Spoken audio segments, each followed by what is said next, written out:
You ask Tiger to calculate. This deals with linear inequalities with one unknown.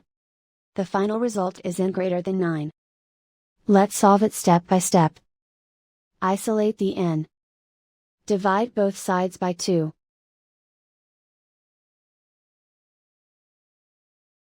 Simplify the fraction.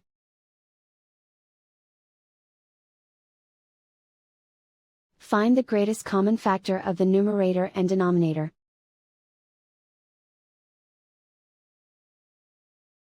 Factor out and cancel the greatest common factor.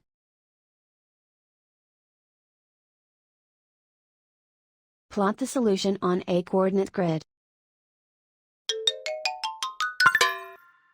And so the final result is n greater than 9.